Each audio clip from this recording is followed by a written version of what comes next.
আগের ব্লগেই বলেছি কেকটা মারাত্মক সুন্দর ছিল, মানে দেখতে এতটাই সুন্দর ছিল আমার সত্যিই কাটতে ইচ্ছা করছিল না। তো কি করা যাবে, কেক তো কাটতেই হবে। আর কেকের ডানাটা তো বান্ধবী বলেইছিলাম প্রচুর এফোর্ট দিয়ে করেছে।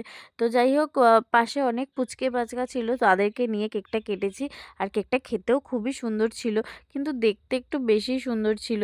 মানে সত্যি কথা বলবো, কেউ যদি বাড়িতে না আসতো আমি না কেকটা কাটতাম না, রেখেই দিতাম। তো যাই হোক, আমার পুরো আউটফিটটা কেমন লাগছে তোমরা অবশ্যই জানাবে।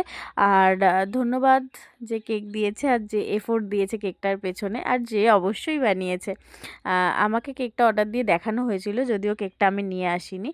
আর তো আমি না সেদিনকে অনেকগুলো ফুলের বুকে পেয়েছিলাম। এর আগের বুকেগুলো তো তোমাদের সাথে আমি শেয়ার করেছি, আর সেই দিনকে পেয়েছিলাম এই সুন্দর দুটো বুকে, যেটা একটা কোলে আছে আর একটা ভিডিওতে আমি তোমাদেরকে অ্যাড করছি। আমি ফুল ভীষণ ভালোবাসি, আর আমার জন্মদিনে ফুল না পেলে জন্মদিনটাই ইনকমপ্লিট হয়ে যেত আমার।